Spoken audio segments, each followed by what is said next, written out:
Hello everybody, welcome to our channel Study Mania platform. So we were discussing soil mechanics, so we will continue that today. So today we will discuss coarse grained soil classification based on the grain size. Okay, so आज हम continue करेंगे यहाँ से.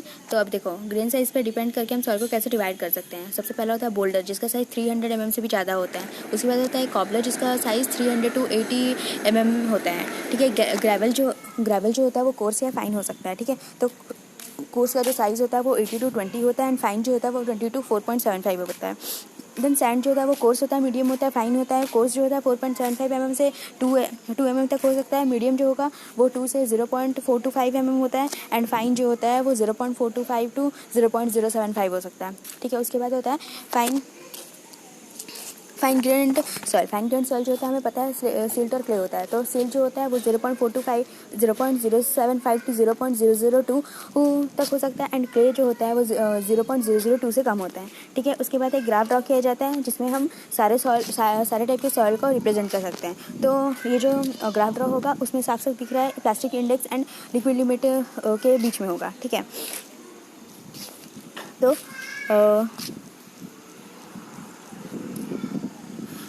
इससे पहले मैं ये बताना चाहती हूँ what is liquid limit, what is plastic limit. Okay, सारे के बारे में डिस्कस करते हैं. सो हम सबको पता है कि हम जब कंसिस्टेंसी ऑफ द सॉइल के बारे में पढ़ते हैं तो उसमें क्या किया जाता है, ग्राफ ड्रॉ किया जाता है. किसके बीच में, वाटर कंटेंट और एंड गामा डी के बीच में किया जाता है. तो होता क्या है, जब हम सॉइल को इनिशियली वाटर देते हैं तो जब तक उसके वॉल्स फुल ना हो जाए तो उसका वॉल्यूम में कोई भी चेंजेस नहीं होता. उसको बोलते हैं श्रिंकेज लिमिट, राइट. एंड उसके बाद आता है हमारा श्रिंकेज लिमिट के बाद आता है प्लास्टिक लिमिट. ओके, उसके बाद प्लास्टिक लिमिट वो लिमिट है जहाँ पे कि 3 mm मतलब कि क्या किया जाएगा, सॉइल को रोल करा जाए तब तक रोल करा जाए जब तक वो 3 mm डाया का एक थ्रेड ना बन जाए. ठीक है, तब तक बन के वो टूट ना जाए, उसी को बोलते हैं ना. उसके बाद लिक्विड लिमिट आता है, एक ऐसा लिमिट जहाँ पे एक ऐसा लिमिट हो जाता है जहाँ पे मतलब अब धीरे धीरे जब वाटर ऐड करते जाएंगे तो वो सॉइल क्या होगा, लिक्विड लिमिट में पहुँच जाएगा. तो IP जो होता है वो क्या होता है, WL - WP. ठीक है, और वैसे ये होता है लिक्विड लिमिट. ठीक है, ये होता है plastic limit is equal to WL - WP. ये बात ध्यान में रखना है. उसके बाद वैसे ही तो लिक्विड लिमिट के और प्लास्टिक इंडेक्स के बीच में हम ग्राफ ड्रॉ किए. उसके बाद हाइड्रोमीटर करेक्शन करते हैं. हाइड्रोमीटर करेक्शन किया जाता है. अब देखो जैसे कि कोर्स ग्रेन सॉइल के जब एनालिसिस करते हैं तो डायरेक्टली सीव एनालिसिस के थ्रू से कर देते हैं. लेकिन फाइन ग्रेन सॉइल को एनालिसिस करने के लिए सेडिमेंटेशन एनालिसिस करना चाहिए. और सेडिमेंटेशन एनालिसिस जो होता है वो दो टाइप के होते हैं. ओके, सो 2 टाइप से किया जाता है. एक होता है पीपेट एनालिसिस और एक हाइड्रोमीटर एनालिसिस. ठीक है, तो हाइड्रोमीटर करेक्शन जो होता है उसमें हम क्या करते हैं, CM मतलब कि मिनिस्कस करेक्शन जो कि हमेशा पॉजिटिव रहेगा, minus depression correction. Okay, depression correction जो नेगेटिव रहता है, प्लस माइनस टेम्परेचर करेक्शन जो कि प्लस या माइनस से हो सकता है. तो अगर टेम्परेचर 27 डिग्री से कम हुआ तो माइनस में होगा और 27 डिग्री सेल्सियस से ज़्यादा हुआ तो पॉजिटिव होगा. ठीक है, उसके बाद कॉम्पेक्शन एंड कंसोलिडेशन के बारे में बात किया जाए तो कॉम्पेक्शन जो होता है, जब हम सॉइल से एयर रिमूव करते हैं तो उसे कॉम्पेक्शन बोला जाता है, और जब वाटर रिमूव करते हैं तो उसे कंसोलिडेशन बोलते हैं. तो अगर एयर को रिमूव करना है तो सॉइल में ओनली एयर होना चाहिए, वाटर नहीं होना चाहिए, ड्राई कंडीशन रहना चाहिए. और अगर सेचुरेशन है तो टोटली वाटर रहना चाहिए, मतलब सेचुरेशन अगर कंसोलिडेशन को डील करता है तो वो टोटली सेचुरेशन होना चाहिए, इसमें एयर नहीं होना चाहिए, टोटली वाटर ही होना चाहिए. ठीक है, तो अब एयर को रिमूव करने के लिए डायनामिक लोड अप्लाई कर, तो डायरेक्टली लोड अप्लाई किया और डायरेक्टली एयर निकल गया. लेकिन कंसोलिडेशन में क्या होता है, धीरे धीरे वाटर निकलता है. तो हमें वहाँ पे स्टैटिक लोड अप्लाई करते हैं और ये टाइम डिपेंडेंट होता है. लेकिन कॉम्पेक्शन जो होता है वो टाइम डिपेंडेंट नहीं होता है. उसके बाद क्विकसेंट कंडीशन बोलते हैं. क्विकसेंट कंडीशन क्या होता है, एक अपवर्ड सीपेज फ्लो होता है. Okay, if the upward seepage force becomes equal to the buoyant, जब हमारा सीपेज फोर्स जो है, जितना सीपेज फोर्स आ रहा है वो बायंट फोर्स के साथ इक्वल हो गया, उस टाइम सॉइल जो है वो फ्लो ऑफ द वाटर को रजिस्ट नहीं करेगा और वाटर के साथ फ्लो होकर वो भी ऊपर निकल जाएगा. तो वहाँ पे क्या हो जाता है, पाइपिंग फेलियर हो जाता है. ठीक है, पाइपिंग फेलियर हो जाएगा. उस पाइपिंग फेलियर को रोकने के लिए हम क्या करते हैं, शीट पाइप वहाँ पे देते हैं. ठीक है, वहाँ पे इफेक्टिव स्ट्रेस जो होता है वहाँ पे 0 हो जाता है, इसलिए वहाँ पे स्ट्रेंथ नहीं मिलता है सॉइल को ताकि वो रजिस्ट कर सके. तो वहाँ पे हो जाता है हमारा हाइड्रोलिक ग्रेडियंट निकलते हैं. ठीक है, वहाँ पे क्रिटिकल हाइड्रोलिक ग्रेडियंट निकल जाता है G-1 डिवाइडेड बाई 1 प्लस ई, या फिर उसे हम ऐसे भी लिख सकते हैं G-1 multiply by 1 minus N, और वहाँ पे FOS जो निकलता है ICR डिवाइड बाई आई निकलता है। क्विक सैंड कंडीशन जो होता है वो सैंड में होता है, क्ले में नहीं होता, क्योंकि क्ले में कोहेजन एग्जिस्ट होता है लेकिन सैंड में कोहेजन एग्जिस्ट नहीं होता। ठीक है, अगर कोहेजन एग्जिस्ट करता तो उसे कुछ स्ट्रेंथ मिलता। ठीक है, लेकिन यहाँ पे कोहेजन को कुछ भी नहीं है तो उसको स्ट्रेंथ नहीं मिल रहा है। उसके बाद डार्सिस लॉ जो होता है वो बोलता है Q is equal to KIA। ठीक है, KIA, तो Q जो होता है वो होता है डिस्चार्ज। ओके, तो K जो होता है कोफिशिएंट ऑफ परमेबिलिटी, I जो होता है हाइड्रोलिक ग्रेडियंट होता है, A जो होता है एरिया होता है। ठीक है, उसके बाद देखा जाए a Darcy's okay measurement of the permeability क्या होता है? Flow of the water through the soil, मतलब capacity of the soil to allow the water to flow through it. Okay, उसके परमेबिलिटी का मतलब क्या है? सॉइल जो है उसके थ्रू से पानी को फ्लो कराना, दैट इज परमेबिलिटी। तो कांस्टेंट हेड परमेबिलिटी टेस्ट में क्या किया जाता है? K is equal to Q by I A is equal to QL divided by AHD। It's much more better to remember all this formula, क्योंकि हम exam में कभी भी डिराइव नहीं कर सकते हैं, तो हमें फार्मूला याद रखना बहुत ही ज़रूरी है। ठीक है, तो K is equal to KIA और Q divided by IA is equal to QL divided by AHD। ठीक है, उसके बाद अगर देखा जाए कांस्टेंट हेड परमेबिलिटी टेस्ट जो होता है वो बहुत कम टाइम में करना है। ठीक है, तो ये कोर्स ग्रेन सॉइल में कर सकते हैं। फॉलिंग हेड टेस्ट जो करते हैं क्या इसमें, ये हमें फाइन सॉइल में करते हैं, फाइन ग्रेन सॉइल में। तो वहाँ पे फार्मूला जाता है K is equal to 2.3 AL divided by AT। ठीक है, एक छोटा पाइप होता है और एक टोटल सॉइल जिसमें रखा रहेगा उसका एरिया होता है। ठीक है, तो ए स्मॉल ए जो होता है वो एरिया ऑफ द पाइप होता है। ठीक है, जो पाइप हम यूज़ करते हैं वहाँ पे log 10 multiply by H1 by H2। ठीक है, उसके बाद confined flow pumping test K is equal to 2.3 Q divided by 2 pi T log 10 R2 by R1 divided by H2 minus H1। तो R2 तो पता है रेडियस को बता रहा है, H जो है वो हाइट को बता रहा है। तो ये जो फॉर्मूला आता है हम वाटर सप्लाई में भी पढ़ते हैं। ठीक है, अनकन्फाइंड फ्लो पंपिंग टेस्ट जो होता है K is equal to 2.3 Q divided by pi H square minus H पे small h square multiply by log 10 R1 divided by R2। ठीक है, यहाँ पे रेडियस बता रखा है जो कि नहीं दिख रहा है। कॉजन्स-करमान इक्वेशन जिसमें हम देखते हैं K is equal to 1 divided by K naught H square gamma by H multiply by EQ divided by 1 plus E. K जो होता है वो कजनीस कांस्टेंट होता है। ठीक है, गामा होता है यूनिट वेट, H जो होता है वो हाइट होता है सॉइल का, E जो होता है वो रेशियो होता है।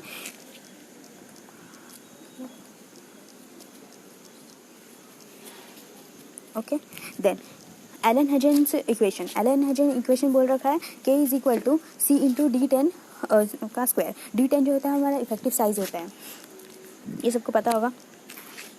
उसके बाद कोफिशिएंट ऑफ कंसोलिडेशन इक्वेशन के फार्मूला के थ्रू से हम K का वैल्यू निकाल सकते हैं, जो कि होता है K is equal to CV multiply by MB is equal to gamma W, और MB जो होता है वो होता है AB डिवाइडेड बाई 1 प्लस ई, और AB जो होता है delta E divided by delta sigma dash, मतलब कि इफेक्टिव स्ट्रेस। ठीक है, तो ये फार्मूला जो है वो हमारा डिराइव किया गया है। यहाँ पे जब हम कंसोलिडेशन के बारे में पढ़ते हैं तो कोएफिशिएंट ऑफ द कंसोलिडेशन से ये फार्मूला डिराइव हो जाता है।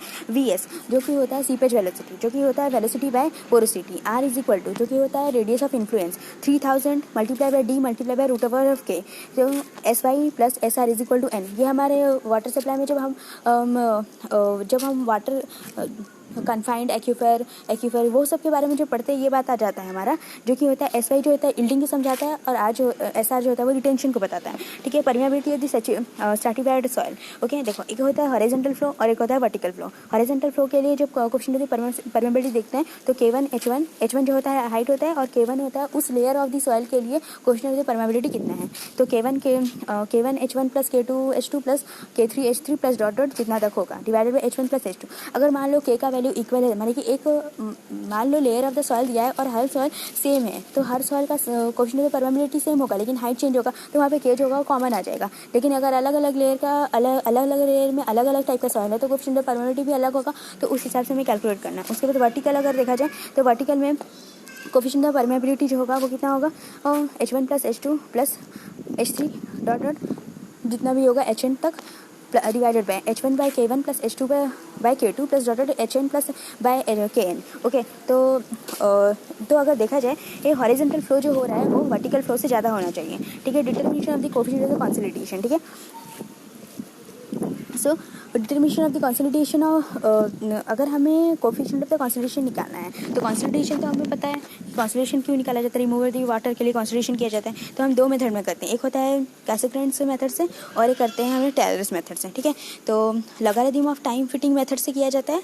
अगर बोला गया कि Casagrande's method and Taylor's method में डिफरेंस क्या है, तो ये होता है logarithm of time fitting method और एक टेलर्स मेथड जो होता है square root time fitting method, ठीक है। तो कर्व ड्रॉ करा गया है, इसका कर्व जो है वो लॉग कर्व से के थ्रू किया गया है, लेकिन यहाँ पे जो टाइम को लिया गया है यहाँ पे लॉग, जहाँ पे कैसेग्रेंड मेथड में टाइम को लॉग के हिसाब से लिया गया है, लेकिन टेलर मेथड में टाइम का रूट लिया गया है, ठीक है। डायल गेज रीडिंग दोनों तरफ सेम है, वाई एक्सिस में, एक्स एक्सिस में टाइम जो लिया है खाली वही डिफरेंस है कैसेग्रेंड्स और टेलर में, ठीक है। तो यहाँ पे हमें पता है टाइम फैक्टर जब निकालते हैं T V is equal to C V multiply by T divided by H, ठीक है। एच जो होता है क्या होता है, डेप्थ ऑफ द लेयर, जो भी सॉइल का लेयर है वो एच होता है, जिसमें हम एच, अगर ड्रेनेज अगर एक तरफ से हो रहा है तो हम वहाँ पे एच ही लेंगे, अगर दो तरफ से होगा तो H/2 लेंगे, ठीक है। तो वहाँ पे हमारा फॉर्मूला सी वी के लिए इतना निकल के आ जाता है। तो यह जो T50 इज इक्वल टू 0.196 का मतलब ये है कि अगर हमारा कंसोलिडेशन 50% है तो वहाँ पे हमारा टी जो होगा वो 0.196 होगा। यहाँ पे वैसे ही 90 के लिए, वैसे यहाँ पे हमारा 90 के लिए है, ठीक है। T90 का मतलब कंसोलिडेशन जब 90% होगा तो 0.848 आता है, ठीक है। जब हमारा कंसोलिडेशन का वैल्यू 90%, मान लो कंसोलिडेशन उस तरफ 90% हो रहा है कंसोलिडेशन, तो वहाँ पे जो टाइम फैक्टर लगेगा वहाँ पे 0.848 लगता है, ठीक है। तो उसके बाद वो बोल रहा है CV जो होता है वो डायरेक्टली प्रोपोर्शनल टू WL होता है। CC जो होता है कोफिशिएंट ऑफ द कंसोलिडेशन जो होता है वो WL के साथ डायरेक्टली प्रोपोर्शनल होता है, लेकिन कोफिशिएंट ऑफ द कॉम्पैक्शन वो जो होता है हमारा लिक्विड लिमिट से डायरेक्टली, सॉरी CV, ये मतलब कि कोफिशिएंट ऑफ कंसोलिडेशन जो होता है वो लिक्विड लिमिट के साथ इन्वर्सली प्रोपोर्शनल होता है, लेकिन इन हमारा जो लिक्विड लिमिट होता है, ठीक है, लिक्विड लिमिट जो होता है ये हमारा कोफिशिएंट ऑफ द कॉम्पैक्शन के साथ डायरेक्टली प्रोपोर्शनल होता है। तो यहाँ पे ये बात याद रखना है कि कोफिशिएंट ऑफ द कंसोलिडेशन जब हम निकालते हैं तो कोफिशिएंट ऑफ द कंसोलिडेशन जो होता है वो लिक्विड लिमिट के साथ इन्वर्सली प्रोपोर्शनल रहता है, लेकिन जो कॉम्पैक्शन रहता है जहाँ पे हम एयर को रिमूव करते हैं वहाँ पे लिक्विड लिमिट जो होता है वो डायरेक्टली प्रोपोर्शनल होता है, ठीक है। Where CV decreases with increase in the plasticity, और एक बात यह है कि CV डिक्रीज होता है with increase the plasticity, okay. ये दो पॉइंट हमें याद रखना है कि कंसोलिडेशन, अगर कंसोलिडेशन का बात करें जहाँ की हम वाटर को रिमूव करते हैं वहाँ पे लिक्विड लिमिट इन्वर्सली प्रोपोर्शनल होगा और प्लास्टिसिटी के साथ P इन्वर्सली प्रोपोर्शनल होगा, क्योंकि CV डिक्रीज हो रहा है तो प्लास्टिसिटी इंक्रीज हो रहा है, और CC के साथ जहाँ की हम एयर को रिमूव कर रहे हैं वहाँ पे डायरेक्टली प्रोपोर्शनल होगा और लिक्विड लिमिट, ओके। देन उसके बाद हम बात कर लेते हैं ये स्वेडिश सर्कल मेथड, जो कि शायद ही एग्ज़ाम में नहीं आया है, कोई भी SSC के एग्ज़ाम में तो नहीं आया है। तो यहाँ पे वेरियस टाइप ऑफ कर्व दे रखा है, ठीक है।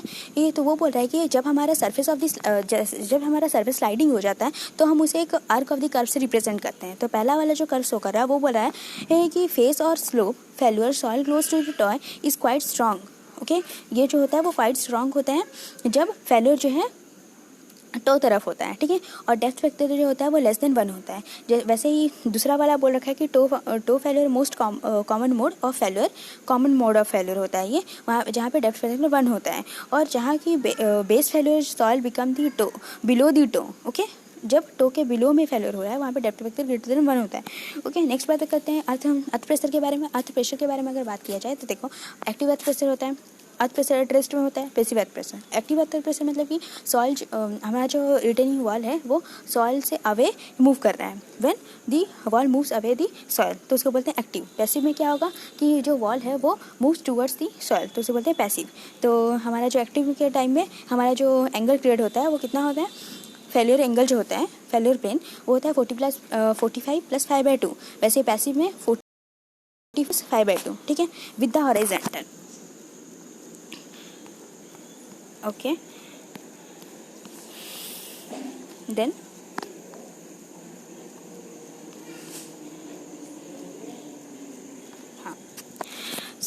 अच्छा, ये कॉन्स्टिट्यूशन में कंटिन्यू करना था तो थोड़ा गड़बड़ हो गया है। अच्छा, टीवी जो हमने यहाँ पे टीवी निकाला, ठीक है, सॉरी फॉर दैट कि PDF इधर पेजेस इधर इधर हो गए हैं। ओके, तो यहाँ पे जब हम कंसोलिडेशन का बात कर रहे थे, यहाँ पे टाइम फैक्टर के को लेकर हम CB का वैल्यू निकाल रहे थे। वैसे यहाँ पे टाइम फैक्टर के बारे में अगर बात किया जाए तो टाइम फैक्टर जो होता है, अगर U का वैल्यू 60 डिग्री से कम हो, 60% से कम हुआ, तो यहाँ पे हम ले लेते हैं π/4 U का स्क्वायर। ठीक है, अगर वो 60% से ज़्यादा हो गया तो यहाँ पे हमें TV का वैल्यू टाइम फैक्टर होता है फॉर्मूला यूज़ करते हैं, जो कि होता है 1.789 माइनस 0.933 लॉग 100 माइनस U। ठीक है, उसके बाद डिग्री ऑफ कंसोलिडेशन को इस फॉर्मूला से निकाल सकते हैं, VZ is equal to degree of consolidation. Okay, U1 minus UZ divided by U1। Okay, then U जो होता है वो हमें कंसोलिडेशन होता है, पता है कि एक टाइम पे U का वैल्यू होगा और दूसरे टाइम पे U का वैल्यू होगा। ठीक है, उसके बाद सेटलमेंट के बारे में बता रखा है। ये जो फॉर्मूला दे रखा है delta H divided by H is equal to delta E divided by 1 plus E0, ये होता है हमारा सेटलमेंट का फॉर्मूला। ठीक है, सेटलमेंट के क्वेश्चंस में ये फॉर्मूला बहुत जगह पूछे जा चुके हैं। ठीक है, कैलकुलेशन ऑफ सेटलमेंट सेटलमेंट का कैलकुलेशन कैसे किया जाए, CC multiply by H0 divided by 1 plus E0 log E0 plus delta E dash. Okay, E पर मतलब effective stress divided by initial effective stress. Okay, E0 का मतलब है effective stress. Okay, delta H is equal to MB H0 delta sigma CC is equal to coefficient of the compaction. इसे हम देखो coefficient of the compaction निकालने का various formula होता है। एक कंडीशन के लिए 0.009 WL माइनस 10 ये होता है, और भी बहुत सारे कंडीशंस है, नेक्स्ट क्लास डिस्कस करेंगे। Okay, so shear strength. Okay, shear strength के बारे में हम देख लेते हैं। शियर स्ट्रेंथ में क्या होता है, दो टाइप के मतलब कि शियर स्ट्रेंथ होने का रीज़न क्या है, दो चीज़ें, एक होता है फ्रिक्शन स्ट्रेंथ, एक होता है, दो चीज़ों पे ये डिपेंड करता है, एक होता है फ्रिक्शनल स्ट्रेंथ और एक होता है कोहेजन स्ट्रेंथ। फ्रिक्शनल स्ट्रेंथ के बारे में अगर देखा जाए तो पार्टिकल टू पार्टिकल फ्रिक्शन होगा, वो होगा, और इंटरलॉकिंग के ड्यू टू इंटरलॉकिंग हो सकता है। कोहेसिव स्ट्रेंथ क्या होता है, ट्रू कोहेजन इलेक्ट्रोस्टैटिक अट्रैक्शन और cementation due to addition of Ca to clay.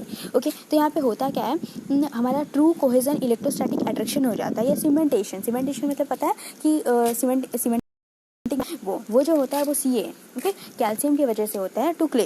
Okay, जब हम क्ले में जो कैल्शियम होता है उसके वजह से ये होता है, या फिर और एक हो सकता है कि एपरेंट कोहेजन कैपिलरी राइज और suction due to negative pressure. Okay, तो ट्राइएक्सियल टेस्ट हम शियर स्ट्रेंथ निकालने के लिए ट्राइएक्सियल टेस्ट करते हैं, वेन शियर टेस्ट करते हैं। ओके, तो ट्राइएक्सियल में क्या किया जाता है, एक सॉइल रहता है और उसके ऊपर में हम एक प्रेशर देते हैं, जिसे हम बोलते हैं unconfined consolidation test, confined consolidation test. Okay, तो ये बात को लेके ये फॉर्मूला दे रखा है। उसके बाद वेन शियर टेस्ट है। वेन शियर टेस्ट में क्या किया जाता है, हम वेन शियर टेस्ट जो करते हैं, देखो ट्राइएक्सियल टेस्ट जो होता है वो जिस टाइप पे भी हर टाइप के सॉइल के ऊपर में डिपेंड है, क्योंकि हम वहाँ पे कंडीशन चेंज कर सकते हैं टेस्ट के टाइम। लेकिन वेन शियर टेस्ट जो होता है वो ओनली कोहेसिव सॉइल के लिए परफेक्ट रहता है ये। ठीक है, कोहेसिव सॉइल जैसे कि क्ले हो गया, सिल्ट हो गया, ये सब सॉइल के लिए सही रहेगा। ओके, उसका फॉर्मूला जितना T divided pi D square divide multiply by H/2 plus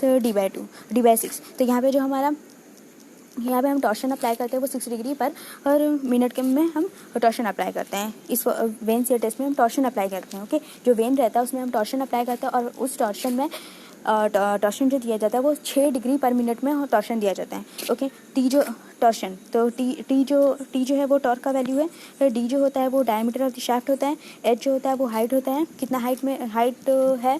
ठीक है, कितना हाइट तक उसे सॉइल में मतलब पोर किया गया है, क्योंकि सॉइल के अंदर में उसे घुसा के उसे टॉर्शन दिया जाएगा, और डी जो होता है वो डायमीटर होता है।